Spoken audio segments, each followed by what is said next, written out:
Halo teman-teman, saya Vinka. Kali ini kita bakal ngobrolin tentang relasi kita dengan buku.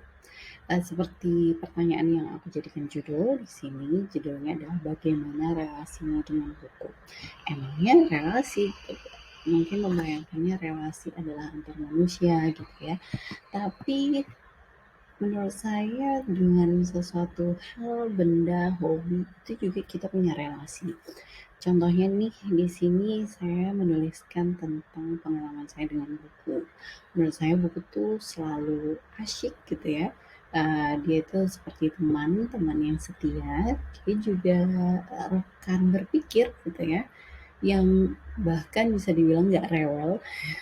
Terus habis itu dia juga seperti wadah gitu ya, yang mengumpulkan ide dan pemikiran orang lain yang kemudian kita bisa mengunjunginya, kita kemudian bisa menggunakannya gitu. Saya sendiri memang sangat menyukai membaca sejak dulu mulai bisa baca diajarin sama ibu dan kakak sama bapak itu di umur 4 tahun.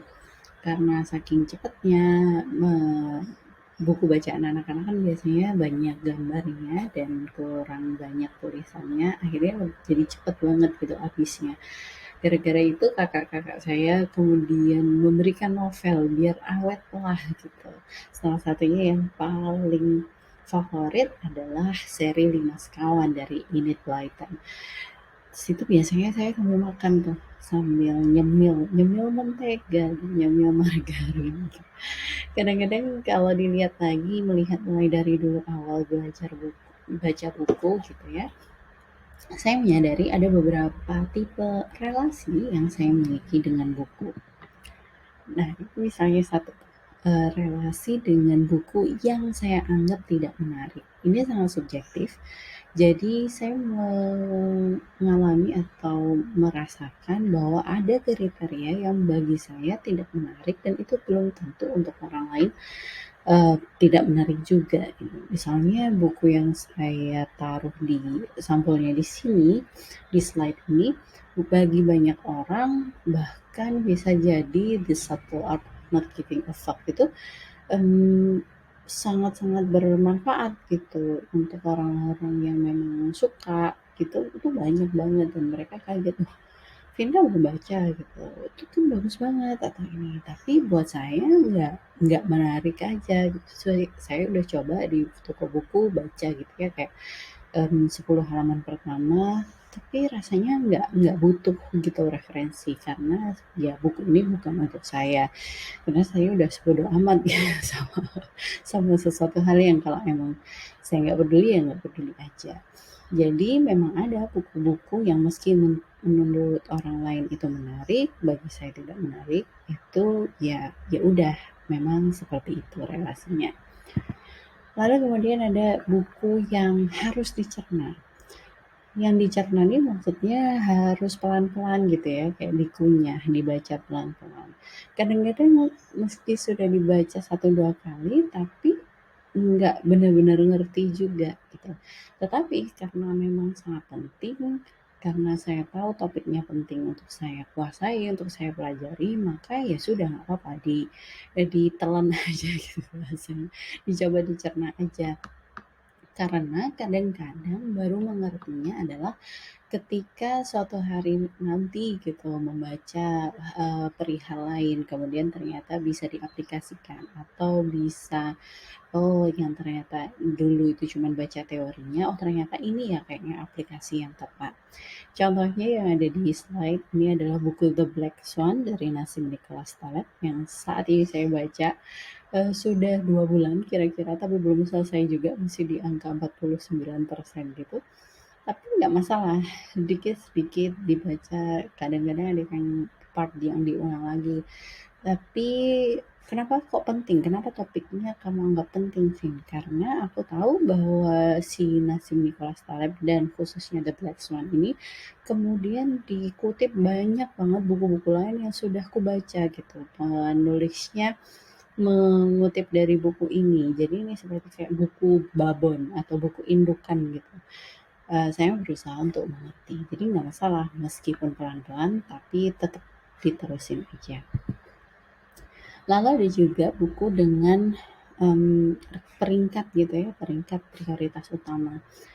Buku ini adalah yang taruh di sini ada buku tentang mengelola pengetahuan itu sendiri. Misalnya, How to Take Smart Notes yang dari Sonke Ahrens itu buku yang membuat akhirnya paham bahwa pengetahuan tuh perlu dikelola, perlu di apa ya, ada personal knowledge management gitu kan. Pengetahuan yang personal pun butuh manajemen gitu, butuh ilmu gitu, butuh langkah-langkah atau sistem untuk mengelolanya sedemikian rupa. Lalu buku yang kedua ini misalnya How to Read a Book adalah buku-buku yang prioritas untuk bisa segera dibeli untuk kemudian dibaca. Nah, tentang relasi sendiri, aku ada pengalaman, ini kutipan dari Bruno Lee, saya berkenalan di suatu komunitas di Naslabs namanya. Um, Gara-gara baca ini kemudian inilah sebenarnya yang kemudian menjadi refleksi atas relasi dengan buku. Dia menggunakan analogi buku itu seperti bis atau tram gitu dari sebuah transportasi dalam kota. Jadi kalau kita baca buku untuk intronya gitu ya, kita bisa untuk kemudian ikut lompat ke dalamnya gitu untuk bisa paham lebih dalam tentang satu aspek. Tapi kemudian kita bisa jadi berhenti dulu di sebuah stasiun untuk kemudian berefleksi dulu mencoba mengerti lebih dalam apa yang sudah dipelajari. Kadang-kadang kita juga perlu putar balik gitu, ambil bis yang serupa gitu untuk kemudian memahami lebih dalam gimana sih kok bisa ide dalam buku itu terbentuk seperti itu, apa latar belakangnya gitu ya, backgroundnya kenapa kok bisa gitu. Nah, kemudian kita juga bisa kadang-kadang transfer harus ke bis yang lain dulu gitu, untuk bisa mencapai ketujuan tadi. Jadi kalau dari situ terus aku kemudian jadi senang karena berefleksi bahwa relasi kita dengan membaca buku itu dinamis ya. Jadi nggak harus dengan cara tertentu yang sama dengan orang lain, baca dari depan ke belakang misalnya. Nggak harus kayak gitu. Kadang-kadang kita juga bisa lompat ke buku lain dulu agar kemudian bisa sampai ke tujuan. Itu yang ingin aku sampaikan tentang relasi dengan buku. Mungkin teman-teman juga setelah melihat video ini kemudian bisa berefleksi juga gimana sih atau tipe relasi yang kayak gimana sih yang kalian miliki dengan buku. Terima kasih. Sampai jumpa di episode selanjutnya. Bye.